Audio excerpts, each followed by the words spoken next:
Leo un pasaje en Ezequiel 3.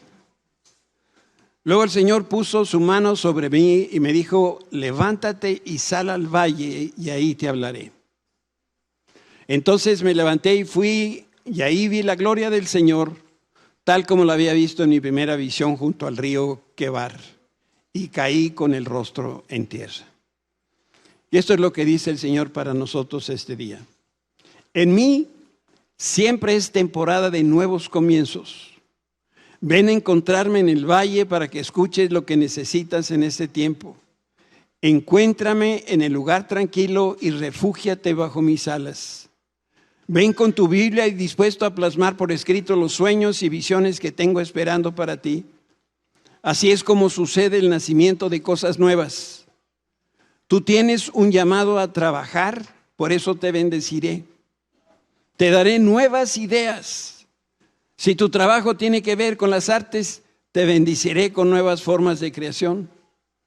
Si te llamé a trabajar en la industria, en los servicios, en la educación o en el ministerio, te daré nuevas estrategias, nueva sabiduría y nuevos pensamientos. Pero trabaja como nunca antes habías trabajado, porque estos son los días de mi invención. Ven a mí, participa en la creación. Yo te formé y te di habilidades divinas de creación para que las viertas en tu trabajo. Sé intencional y agenda tiempo para sentarte y crear conmigo. Llegó el momento en que la obediencia a los sueños que yo te di se encontrarán con mi gloria. Si no sabes, pregúntame, ¿qué sueño tienes para mí, Señor? Ese sueño y las habilidades para realizarlo los puse en ti desde el día que fuiste concebido. Descúbrelo y te revelaré las estrategias para hacerlo realidad en Cristo Jesús. Amén y amén. Si alguien no lo sabía, es un privilegio trabajar. Dios nos tiene aquí en la tierra para trabajar.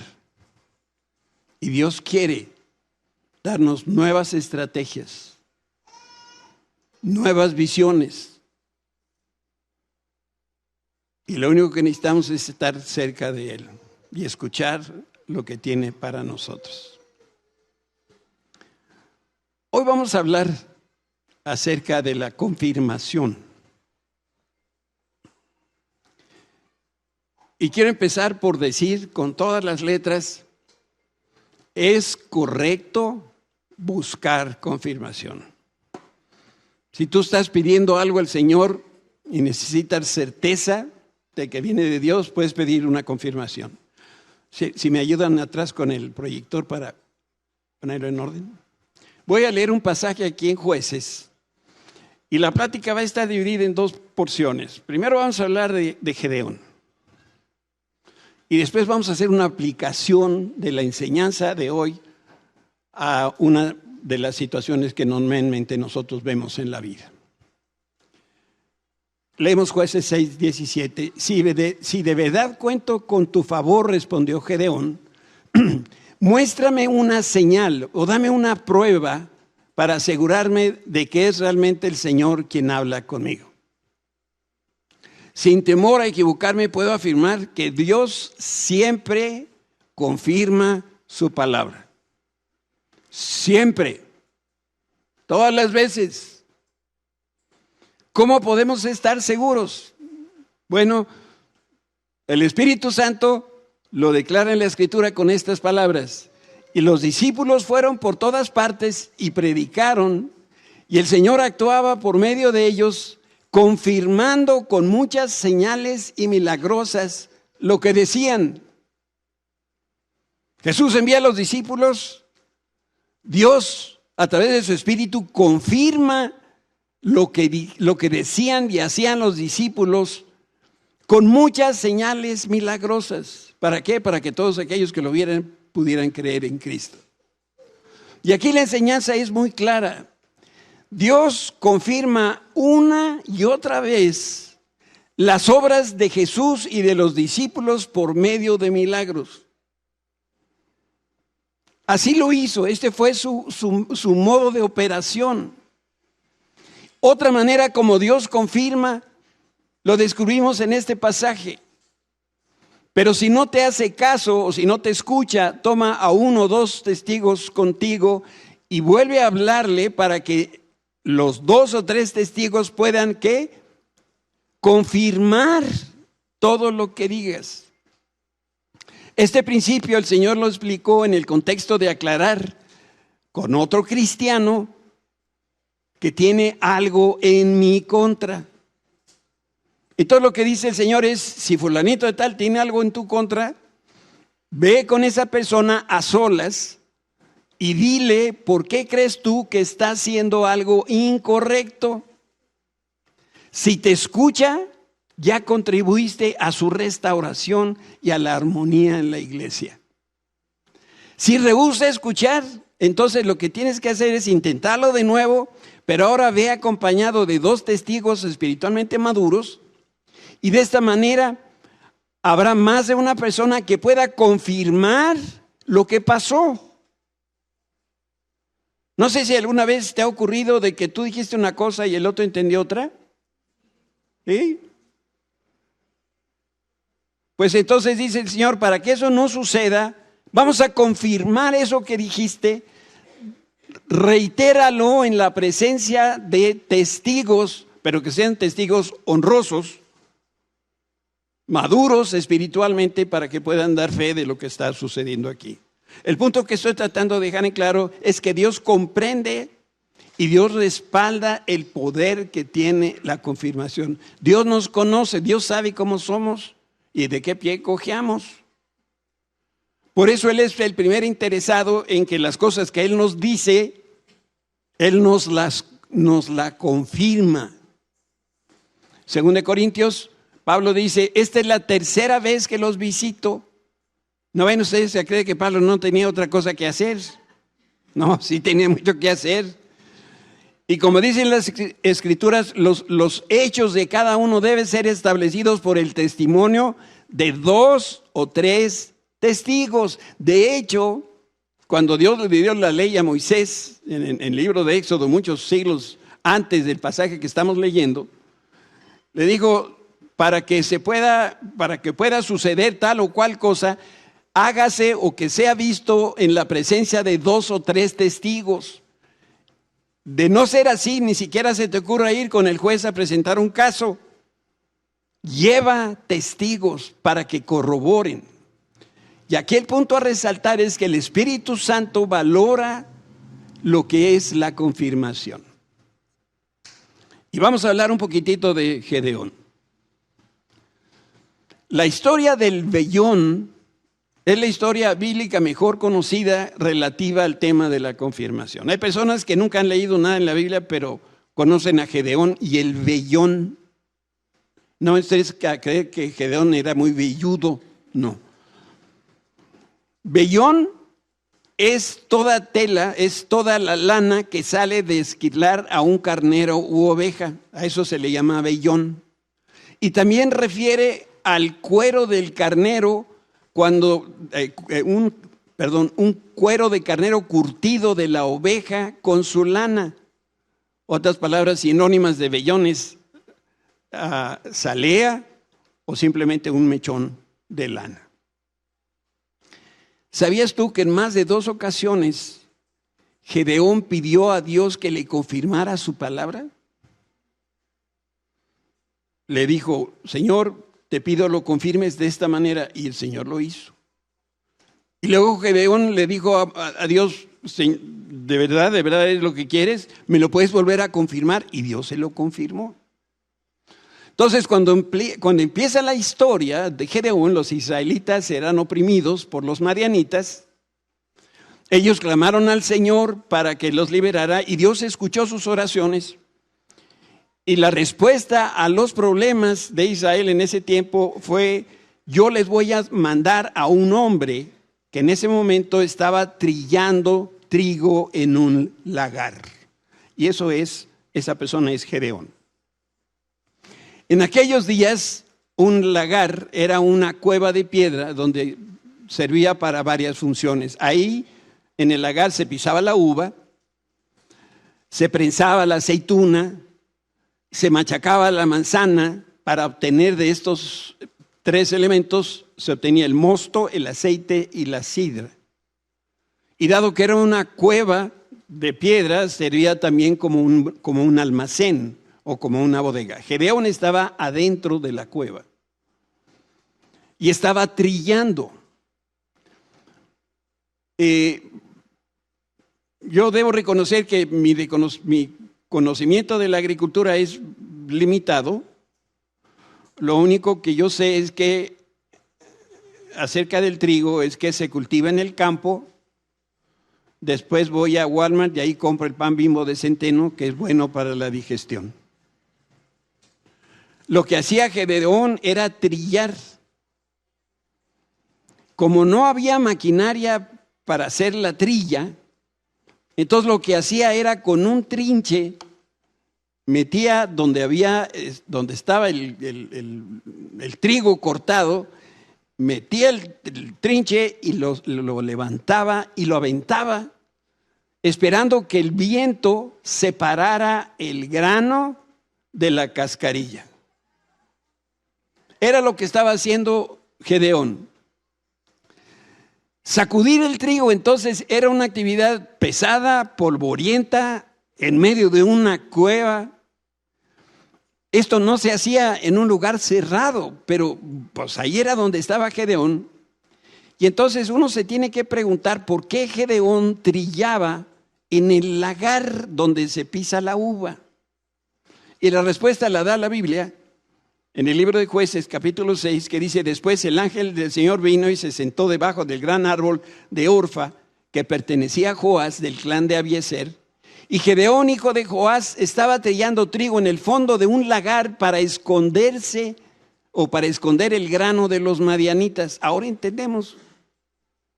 Como los madianitas los asolaban, llegaban los madianitas y les quitaban todo el alimento que habían ellos cosechado.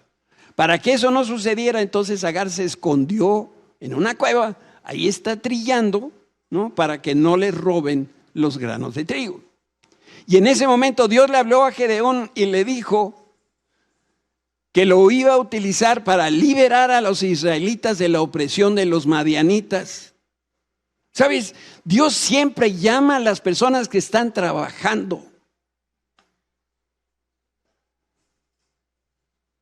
Si tú trabajas, como yo espero que todos aquí estemos trabajando, y seas productivo, yo espero que todos seamos altamente productivos, ahí en el trabajar es cuando Dios nos llama.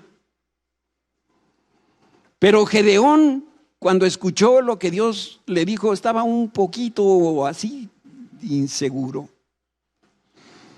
Entonces el ángel del Señor se le apareció y le dijo: guerrero valiente. Otras versiones de la Biblia dicen: fuerte y esforzado, el Señor está contigo. Miren, desde el saludo, guerrero valiente y esforzado. Pues no les acabo de decir que Gedeón tenía miedo de los madianitas, que se estaba escondiendo de ellos, y el ángel los saluda de esta manera. ¿Saben por qué? Además de los madianitas, Gedeón pertenecía al clan más débil, a la tribu más pequeña de Israel, y de los miembros de su familia era el más chiquito. No, si hay aquí psicólogos, dirían: este cuate tenía complejo de inferioridad. Y a él, que estaba trabajando, Dios le dice: te quiero para el libertador de Israel. El Señor repite la instrucción y añade lo siguiente: yo estaré contigo y destruirás a los madianitas como si estuvieras luchando contra un solo hombre. Otra versión le agrega 2 palabras: ciertamente yo estaré contigo y destruirás con facilidad a los madianitas. Dios hablaba con toda claridad, incluso le da una promesa formidable, porque el Señor mismo iría con Gedeón. Y además de contar con la presencia de Dios, ¿qué más podía pedirle Gedeón? Y ahí es donde se le ocurre: Señor, quiero una confirmación. Hoy no vamos a criticar a Gedeón, porque si criticamos a Gedeón nos estamos criticando nosotros mismos. Nosotros leemos en las Escrituras algo tan sencillo, tan claro, lo estamos entendiendo y todavía decimos, ¿será lo que Dios quiere? ¿Saben ustedes cómo le llama la Biblia el diezmo? Dice, paga el diezmo. Yo cuando llega el recibo de la luz, dice ahí, páguese a la Comisión Federal de Electricidad la cantidad de tanto. Oiga, es que está mal el medidor. Es que me fui de vacaciones y no estuve. ¿Qué hay que hacer? Pagar. Y todavía algunos dicen, pastor, estoy orando. ¿Orando como para qué? Para que Dios me confirme. No, ya no necesitas confirmación, necesitas hacer lo que Dios está ordenando. Dios le dio una orden, vas tú a ser el libertador. Y Gedeón está con estas clases de dudas. Y entonces viene esto que todos conocemos. Gedeón, con sus dudas y temor, le dice, si de verdad cuento con tu favor, respondió Gedeón, muéstrame una señal para asegurarme de que es realmente el Señor quien habla conmigo. No te vayas hasta que te traiga mi ofrenda. Él respondió, y Dios le dice, punto y seguido, el Señor le respondió, aquí me quedaré hasta que regreses. Entonces Gedeón fue deprisa a su casa, asó un cabrito, horneó pan sin levadura con una medida de harina, luego llevó la carne en una canasta y el caldo en una olla y puso todo delante del ángel quien estaba bajo el gran árbol. Ese ángel es la presencia de Dios mismo. Ahora hay que ir despacito para no perder los detalles. Gedeón quería una prueba. Por eso le pidió a Dios que esperara. Y primero Gedeón quería ofrendar una cena al Señor, lo cual es correcto. Y después, que por medio de una prueba Dios le confirmara la asignación que le dio. Este era el plan fabuloso que tenía Gedeón en la cabeza. Bueno, tú has de saber, en aquellos días cocinar una cena no era una tarea sencilla. De entrada, Gedeón no tenía microondas ni refrigerador, no había supermercados. Por eso Gedeón primero debía ir donde estaba el grano y preparar el cabrito. Necesitaba encender el fuego, darse prisa para preparar la masa.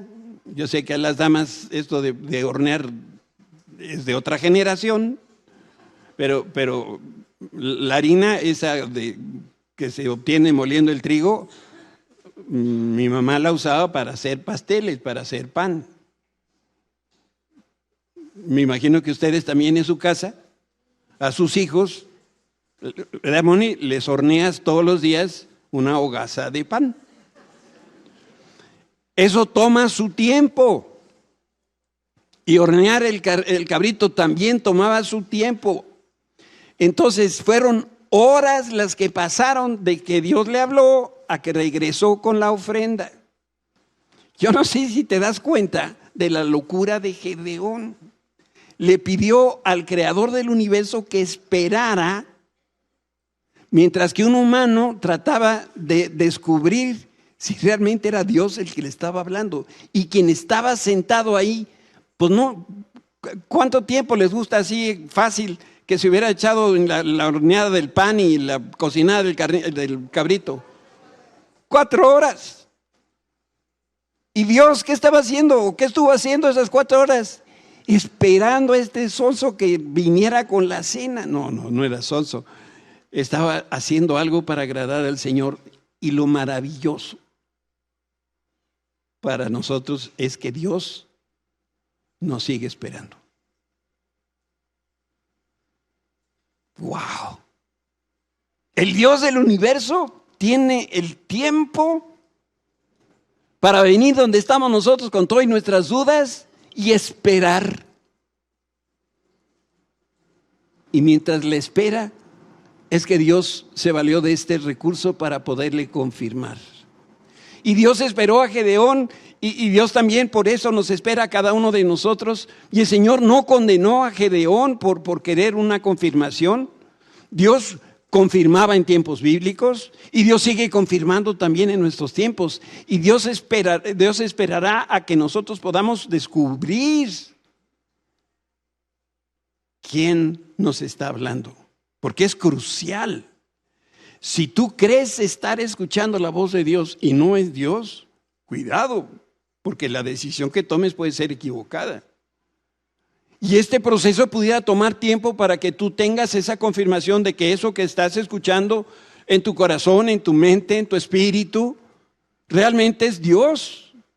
Y todos sabemos que la Escritura ordena al revés, que nosotros esperemos en el Señor.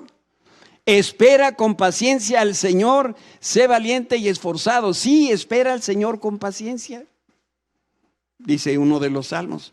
Y el profeta Isaías también dice, pero los que esperan en Jehová tendrán nuevas fuerzas, levantarán alas como las águilas, correrán y no se cansarán, caminarán y no se fatigarán. Pero lo que estamos aprendiendo con Gedeón es que Dios también espera por nosotros. Otro motivo más de adoración a Dios. Señor, gracias por la paciencia que nos tienes. Gracias porque tú nos estás hablando y a veces no entiendo yo nada. Y Dios en su amor y su misericordia nos espera. Y pues cuando Gedeón terminó de cocinar, trajo la ofrenda al Señor y miren lo que sucedió. Así que el ángel de Dios le dijo, pon la carne y el pan sin levadura sobre esta piedra y derrama el caldo sobre ellos. Y Gedeón hizo lo que le indicó. Y entonces el ángel del Señor tocó la carne y el pan con la punta de la vara que tenía en la mano, y de la piedra salió fuego que consumió todo lo que Gedeón había llevado, y el ángel del Señor desapareció. Cuando Gedeón se dio cuenta que era el ángel del Señor, clamó, ahora con terror, oh Señor soberano, estoy condenado porque he visto la cara al ángel del Señor. Los judíos tenían tanto temor de Dios que no pronunciaban su nombre. Decían, el Todopoderoso, el Señor, pero no se atrevían a dar su nombre porque ellos creían lo que decía Moisés. No usarás el nombre de Jehová en vano, porque Dios no dará por inocente al que usare su nombre en vano. Ahora imagínense haber visto la cara de Dios. Decía Gedeón, me voy a morir. Y miren qué pasa en el versículo 23. No te preocupes. ¿Quién le habló? El Señor le contestó, no tengas miedo, no morirás. Y entonces Gedeón construyó un altar al Señor en ese lugar y lo llamó Yahvé Shalom, que significa el Señor es paz. Y ese altar sigue en Ofra, en la tierra del clan de Abiezer hasta el día de hoy. Esta fue la primera confirmación de Gedeón.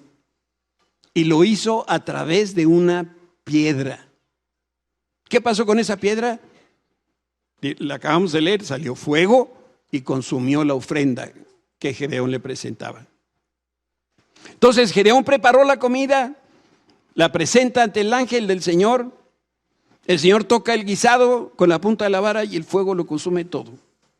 Y lo que también es importante aquí destacar de este pasaje es que después de recibir la ofrenda, el ángel del Señor se fue de la presencia de Gedeón y al mismo tiempo siguió conversando con Gedeón. A ver si estamos leyendo bien. Cuando llega el ángel le habla a Gedeón, ¿sí o no? Ahí hay un diálogo. Y luego se va el Señor, ¿verdad? Ya lo vimos. ¿Y qué pasa? Y sigue el diálogo. Dios sigue hablando. Yo no sé qué hubieras hecho tú en el caso de Gedeón, pero a mí se hubieran caído los calcetines. Segundos antes yo veía, ahora ya no veo, pero estoy oyendo.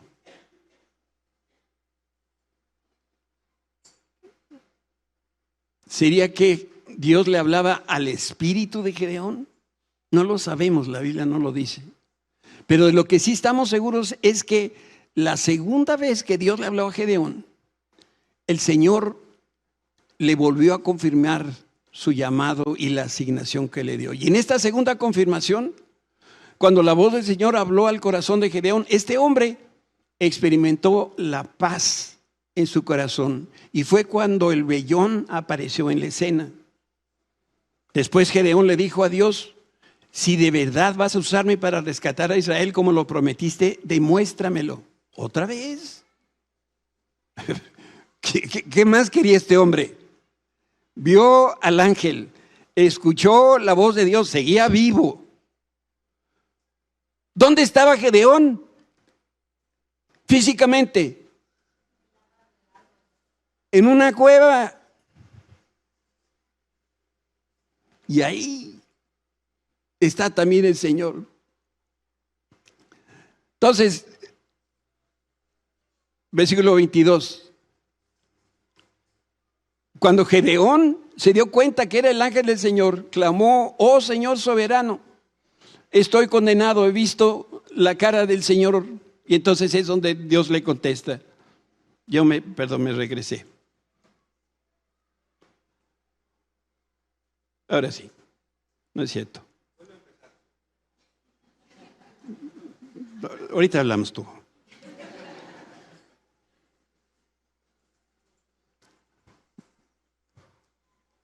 Es que cuando uno está aquí, todo se olvida. La segunda vez que Dios habló con Gedeón, le volvió a confirmar el llamado. Esta es la segunda confirmación cuando la voz del Señor habló al corazón de Gedeón, que ya no estaba presente, y él experimentó la paz. Aquí está el texto. Después Gedeón le dijo a Dios: si de verdad me vas a usarme para rescatar a Israel, demuéstramelo de la siguiente manera. Esta noche pondré una lana de oveja en el suelo del campo de trillar. Si por la mañana la lana está mojada con el rocío, pero el suelo está seco, entonces sabré que me ayudarás a rescatar a Israel como lo prometiste. Y eso fue exactamente lo que sucedió. Cuando Gedeón se levantó temprano a la mañana siguiente, exprimió la lana y sacó un tazón lleno de agua. Luego Gedeón le dijo a Dios: por favor, no te enojes conmigo, pero deja que te haga otra petición. Permíteme usar la lana para una prueba más, para ver que la lana se quede seca mientras que el suelo alrededor esté mojado con el rocío. Así que esa noche Dios hizo lo que Gedeón le pidió, y a la mañana siguiente la lana estaba seca, pero el suelo estaba cubierto de rocío. ¿Cuántas confirmaciones entonces tuvo de parte de Dios? ¿Cuántas? Tuvo 4. La primera confirmación fue la roca ardiente que consumió el guiso. La segunda, Dios hablando sin estar al lado de Gedeón. La tercera es el vellón mojado, la tierra seca. Y la cuarta, la tierra mojada y el vellón seco. Y esto nos dice con claridad que Dios honró la solicitud de Gedeón. Y él no tiene inconveniente cuando nosotros le pedimos confirmación. Pero debemos tener cuidado de no pedir confirmación para todo. ¿Crees que Dios se hubiera complacido más si Gedeón hubiera obedecido al instante que le dio la orden? ¿Acaso Dios accedió a las señales porque el asunto era muy importante y sabía que si no lo hacía Gedeón no iba a avanzar y no iba a tomar la responsabilidad?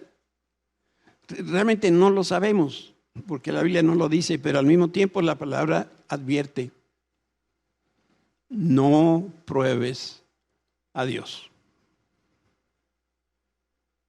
Hay una diferencia entre pedir una comprobación, una confirmación, y otra cosa muy diferente es probar a Dios.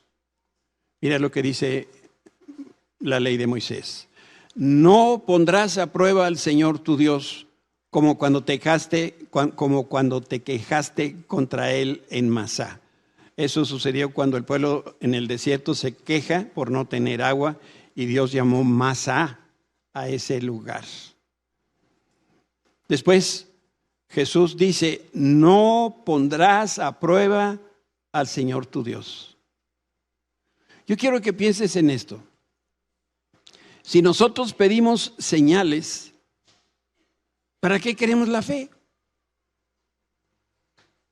Y dice la Biblia que sin fe es imposible agradar a Dios. Y algunos por confirmación quieren que Dios les hable audiblemente. Yo he escuchado de alguno por ahí, esto no lo voy a hacer hasta que Dios se me aparezca y me lo diga. Yo diría, ten mucho cuidado.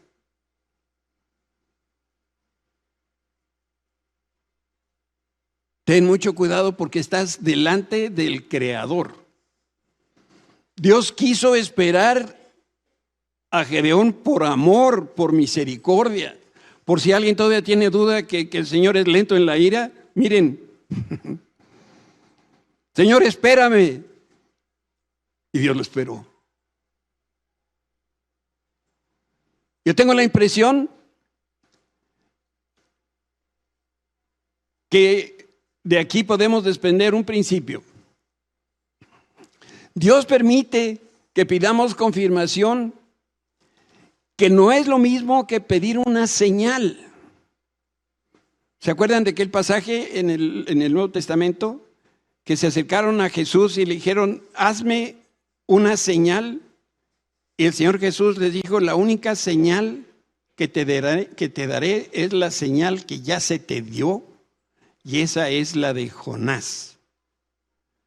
Jonás estuvo 3 días en el fondo del mar, en el fondo de un gran pez, para representar con ello la muerte y la resurrección del Señor Jesucristo. Esa señal ya fue dada. No le pidas a Dios una señal. Y por el otro lado, nunca debemos olvidar que Dios es soberano. Y soberano quiere decir, Él hace lo que Él quiere cuando Él quiere. Y si no te gusta eso de Dios, ¿cómo te explico? Estás del lado equivocado de la historia. Dios es creador y tú solamente eres criatura. No te vaya a pasar lo que le pasó a Job, donde después de argumentar y contraargumentar y de decirle a Dios, Dios le dijo, a ver, ¿tú dónde estabas cuando yo creé todas estas cosas? ¿Y qué le tuvo que decir Job con toda la vergüenza de su corazón? Señor, de oídas te había oído, pero ahora yo soy quien eres tú. El resto de la historia la leemos allí en Jueces 7. Dios le dijo a Gedeón que reuniera a los hombres en Israel y preparó un ejército de 32,000 soldados que estaban dispuestos a pelear contra los madianitas. Sin embargo, cuando se reunió la multitud de hombres de guerra, Dios le dijo a Gedeón, son muchos. Manda a aquellos que son temerosos a su casa. Además, Dios quería que se dieran cuenta que iban a ganar contra los madianitas, pero que nunca fueran a creer que fueron por sus propias fuerzas, porque era muy grande y muy bueno el ejército israelí. No. Dios quería que todo Israel conociera que no vencerían por su fuerza ni por su poder, sino que debían entender que era el Espíritu de Dios quien vendría a salvarlos. Así que 22,000 soldados de los 30,000 se fueron a su casa. Había 22,000 que eran de Zacatecas, Quedaban 10,000 soldados. Pero el ejército ante los ojos de Dios seguía siendo demasiado grande. Y entonces Dios le dijo a Gedeón, manda a los soldados a tomar agua al río. Los hombres que bebieron de cara al agua también fueron enviados a su casa. Pero los hombres que permanecieron alerta y vigilantes, los que pusieron una rodilla en la tierra, y dice la Biblia, y lamieron el agua como perros, esos fueron los que Dios aceptó, y se regresaron a su casa la friolera de 9,700 soldados, y quedaron nada más 300. Y entonces dijo Dios: con estos 300 hombres rescataré a Israel y te daré la victoria sobre los madianitas. Envía a todos los demás a su casa. Yo tengo la impresión que todavía aquí Gedeón tenía un poquito de duda, y por eso le dio una confirmación más, la quinta. El Señor le dijo: tú y tu criado Fura vayan a Madián de noche, y lo único que quiero que hagan es escuchen. Los ejércitos de los madianitas y de los amalecitas estaban tendidos a lo largo del valle. Dice la Biblia que los ejércitos de Madián y de Amalec y del pueblo del oriente se habían establecido en el valle como un enjambre de langostas. Sus camellos eran como granos de arena a la orilla del mar, imposibles de contarlos. Y allí el Señor llevó a Gedeón no para que viera, sino para que escuchara a un soldado enemigo en particular que estaba por tener un sueño, y ese soldado se lo iba a contar a su amigo justo cuando llegara Gedeón. ¿Coincidencia? No, es el diseño perfecto de Dios. Y en el sueño que les platica el compadre, le dice que un pan, yo creo que era redondo, iba rodando por el campamento de Madián, golpeó una tienda de campaña de uno de los hombres y la tienda colapsó. Y entonces el compañero, resollando, dijo: Dios le ha dado a Gedeón, hijo de Joás, el israelita, la victoria sobre Madián y todos sus aliados. Esta es la interpretación del sueño de la rodaja de pan. Este hombre de profeta se muere. Para mí esta es la reina de las confirmaciones. Gedeón supo del resultado de la batalla antes de empezar. Y cuando Gedeón oyó este asunto de los soldados contrarios y la interpretación del sueño, se inclinó en adoración ante el Señor, y luego regresó al campamento israelita y gritó: levántense, porque el Señor les ha dado la victoria sobre multitudes de madianitas. Y cuando Dios confirma su palabra para ti y para mí, nosotros debemos hacer lo mismo de Gedeón, darle gracias y adorar al Señor, porque Él es bueno. Ahora viene la segunda parte. 3 preguntas para confirmar. Quiero que estemos completamente seguros de qué se tiene que hacer para saber de esta confirmación. Y lo primero que tenemos que saber es que la palabra recibida se alinee con la Biblia. La pregunta a responder es: ¿la Biblia está en acuerdo con lo que escuché, que creo que Dios me dijo? Fíjense el orden de los factores, que es bien importante. Algunos dicen: Dios me habló, ahora voy a buscar un pasaje en la Biblia. Otros dicen: voy a buscar un pasaje que se acomode a esto que creo que Dios me dijo. Son 2 acciones diferentes. La voz de Dios nunca está en desacuerdo con la palabra de Dios, nunca. Por otro lado, si algo que escuché que creo que viene de Dios, pero contradice la palabra revelada de Dios en la Escritura, entonces no viene de Dios, ni le busques. Y me decía en la semana: ¿y ahora cómo no va a ser que haya un Gedeón o Gedeona aquí con nosotros? ¿Cómo le hago para que me entiendas? Te voy a hablar de un ejemplo. Voy a hablar del matrimonio, para tratar de explicar si la palabra que creo la recibe de Dios y si se alinea a la Biblia. ¿Cómo tener la certeza de estar en lo correcto o ya me salí del camino? ¿Cómo tener la certeza de estar escuchando la voz de Dios o estoy haciendo lo que yo quiero. Entonces, por un momento yo quiero que te pongas en mis zapatos. Y resulta que una persona me pidió un consejo. Y me dijo, pastor, escuchen, pastor, Dios me abrió la puerta para tener relaciones sexuales fuera del matrimonio.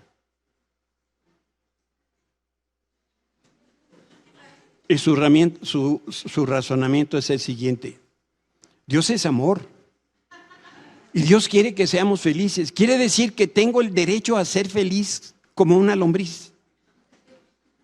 Que dicho sea de paso, la Biblia nada dice que tenemos derecho a ser felices. Y mi felicidad no aparece en la Biblia con la pena. Regreso a lo que me dijo esta persona.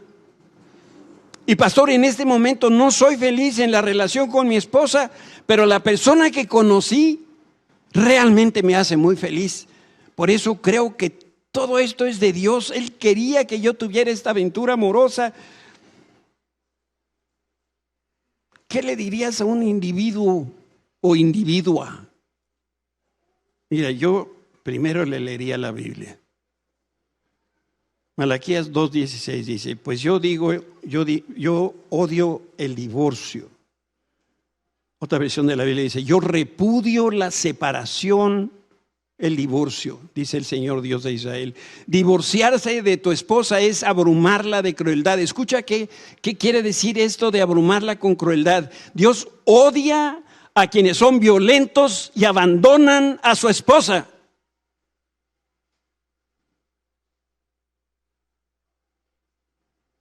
Dice el Señor de los ejércitos celestiales, por eso guarda tu corazón y no seas infiel a tu esposa.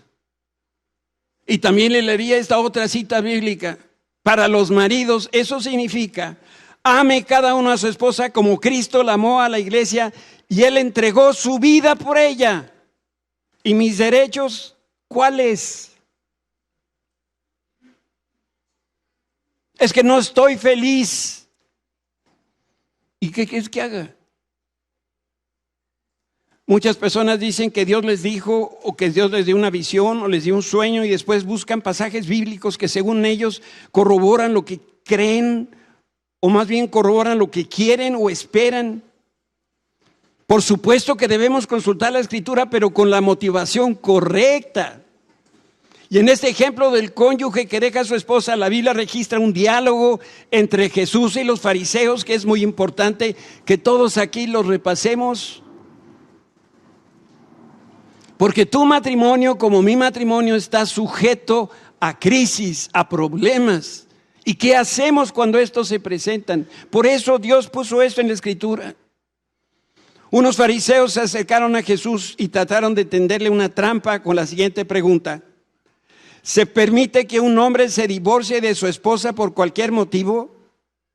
Y Jesús respondió, ¿no han leído las Escrituras? Ahí está escrito desde el principio, Dios los hizo hombre y mujer. Ahí está la cita, Génesis 1:27, Génesis 5:2. Y agregó, esto explica por qué el hombre deja a su padre y a su madre y se une a su esposa y los dos se convierten en uno solo. Como ya no son uno, que nadie separe lo que Dios ha unido. Y entonces preguntaron, ¿por qué dice Moisés en la ley que un hombre podrá darle a su esposa un aviso de divorcio por escrito y despedirla? Jesús contestó, este es un versículo tomado, mismo versículo 8, nomás que tomado de la Nueva Biblia Viva. Y él le replicó, Moisés se vio obligado a reglamentar el divorcio por la dureza y la perversidad de su pueblo, pero Dios nunca ha querido que así sea. La respuesta para el que quiere conocer qué es lo que Dios ordena en el pacto matrimonial se encuentra en la sabiduría de las palabras de Jesús, que dijo, ¿no has leído que el hombre dejará a su padre y a su madre, se unirá a su mujer y los dos serán una sola carne? Por tanto, lo que Dios unió, ningún hombre ni ninguna mujer lo separe. Tú no tienes idea cuántas veces en mi vida de pastor me han hecho la misma pregunta y yo siempre respondo lo mismo que respondió Jesús. La persona que ya decidió separarse o divorciarse, lo va a hacer aunque le leas la Biblia en español, arameo, en griego y en inglés. Jesús les explicó que Moisés permitió que se dieran certificado de divorcio por la dureza del corazón de la humanidad. Pero el divorcio nunca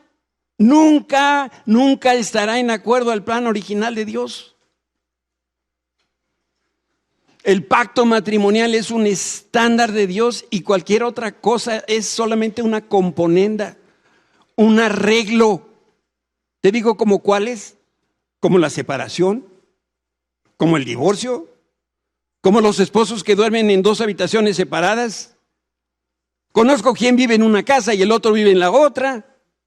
Eso no es lo que Dios quiere, esa no es la voluntad de Dios. Y Moisés sabía de lo que el hombre es capaz, porque los conocía, porque Jesús vivía con ellos y podían los hombres de aquel tiempo tomar a su esposa y si quería podía abusar de ella físicamente, sexualmente, porque la mujer era tratada prácticamente como esclava. Y dice la Biblia que la mujer fue puesta por Dios en el matrimonio para ser tratada como reina.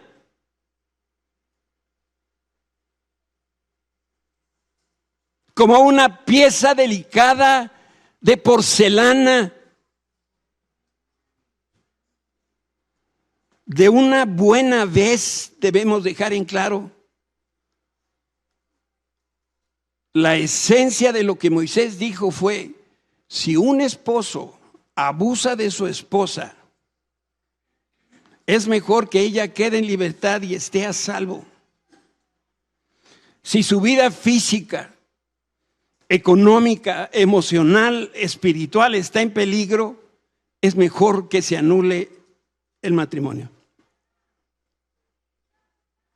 Y añadió Jesús, pero no fue así al principio.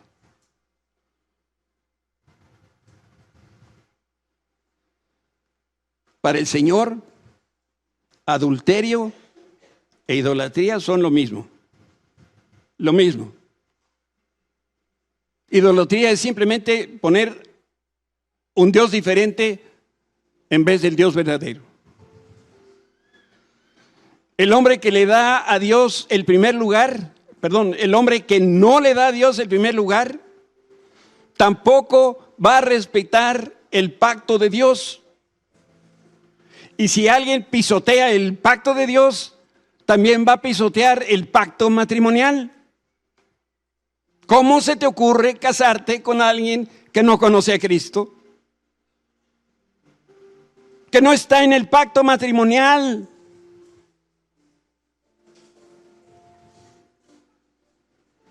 En los días de Jesús, como en los nuestros, los esposos se divorciaban por cualquier razón, por cualquier pretexto. Algunos porque ya no se sienten atraídos a su esposa. Otras dejan de amar porque su esposo tiene fallas de carácter. Le gustan las fiestas, se acuesta con otras, es flojo, mandón, controlador, dominante. Otros dicen que encontraron el amor verdadero, pero fuera del matrimonio, y que con la que se casaron ya no la aman. No faltan los que sencillamente quieren regresar a la soltería para disfrutar de esos supuestos beneficios. Y lo que en realidad quieren es: ¿cómo me salgo de este compromiso? ¿Cómo me salgo de mis deberes conyugales? Por eso, cuando pensemos en nuestro matrimonio, y antes de creer que Dios te dijo que dejaras a tu esposa, déjame decirte cómo piensa Jesús. Y debemos regresar a la intención original de Dios para el matrimonio y volver al diseño del pacto matrimonial y seguir los planes originales. Esta es la única palabra que vas a escuchar de Dios en cuanto al divorcio y la separación con la esposa de tu juventud. El Señor no ha cambiado, el Señor no va a cambiar. ¿Tienes problemas en tu matrimonio y realmente quieres oír lo que Dios quiere que hagas?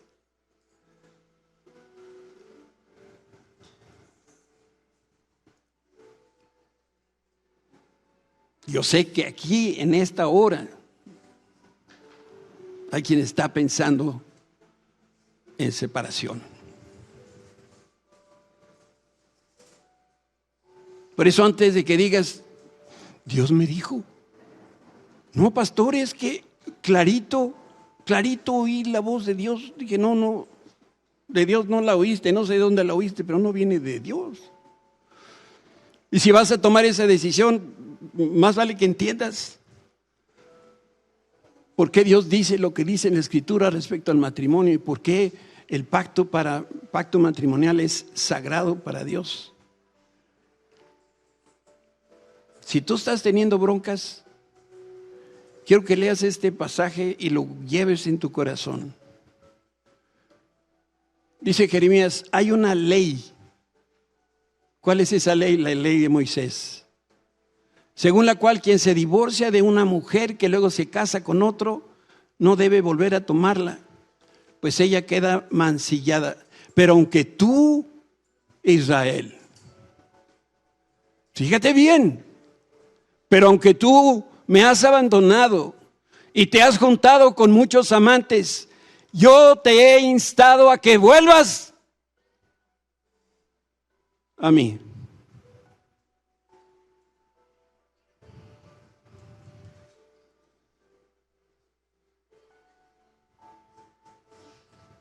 Sin peros, sin condiciones.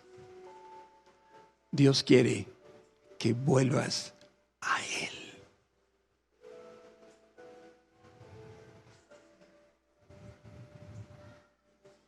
¿Y el adulterio? Es que adulteró. Pues ve lo que dice la Escritura. Tú eres peor porque lo has hecho muchas veces. Pastor, en la vida lo he hecho, ni siquiera lo he pensado. Mira, dice Jesús, si tú viste ahí una mujer con ojos inmorales, es como si te hubieras acostado con ella. Siempre el estándar de Dios va por arriba de nosotros. Por eso, si tú tienes un problema en tu matrimonio, la respuesta es: vuelve con Él. Vuelve con ella. Y quiero hacer una nota más.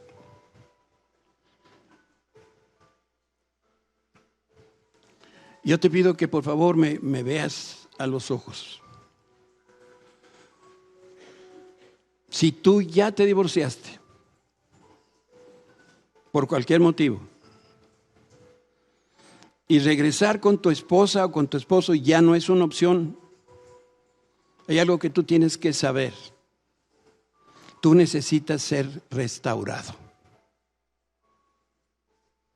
Nadie que se separe de su esposa, de su esposo, puede decir: se acabaron mis problemas. No, no sabes, acaban de empezar tus problemas. Por eso necesitas ser restaurado. Busca ayuda, busca a tus pastores. Cuando ya no hay solución, han pasado años, tu esposo ya se casó con otra mujer, ya se fue del país, ya no sabes de él o de ella. Necesitas restauración y la mejor manera de ser restaurado es en la iglesia. Nosotros somos tu familia. Aquí es donde Dios te ha insertado, aquí es donde Dios te va a restaurar y te va a dar lo más importante que tú necesitas. Necesitas aprender a perdonar para poder ser completamente restaurado. Tu lugar, si eres divorciado, está aquí. Aquí eres bienvenido. Y hago la aclaración porque Nos han hecho la observación con toda justicia. Pero pastor, hay grupo de varones y hay grupo de mujeres, pero ¿y qué pasa con los que estamos divorciados?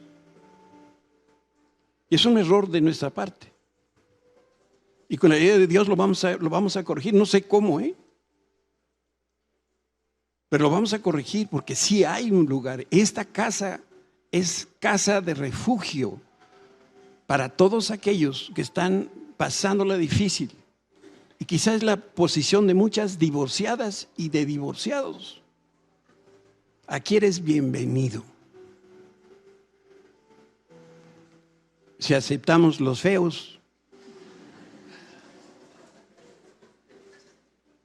tú me estás viendo, Pedro.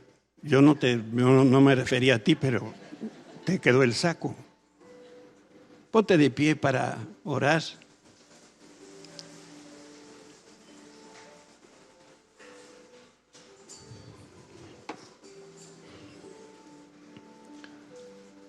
Con tu cabecita, esa cabecita que peinas todos los días, dime, ¿entendiste el mensaje?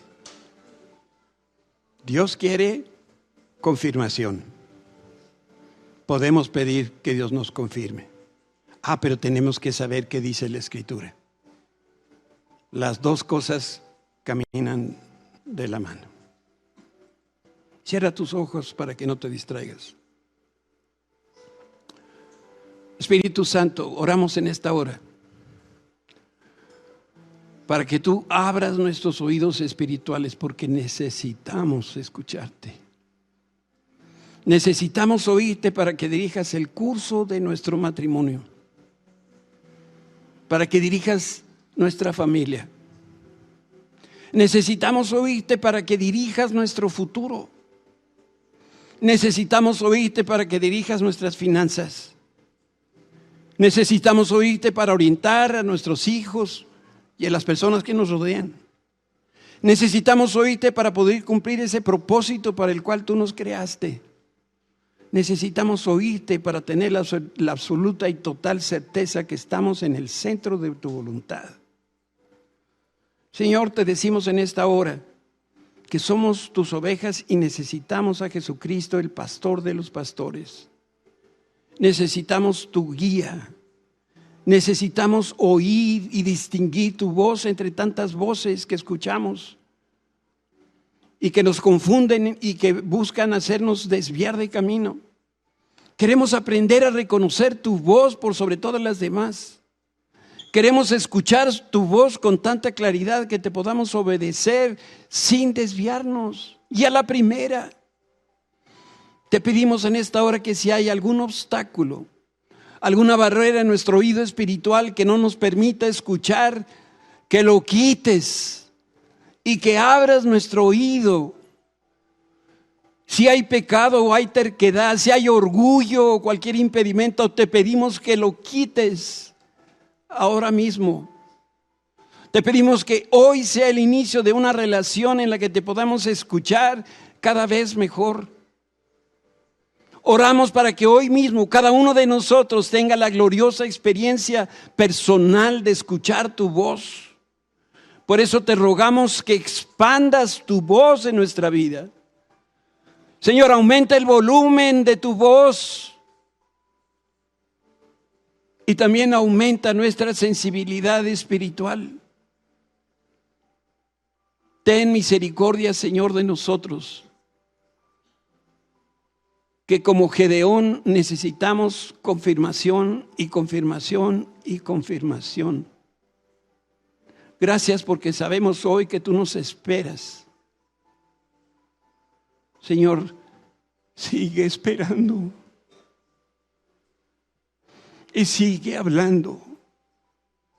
No nos permitas dar pasos en falso, sino que todo lo que nosotros hagamos, lo hagamos porque tú nos acompañas como lo hiciste con Gedeón. Te bendecimos en el nombre de Cristo Jesús. Amén y amén. Dios los bendiga.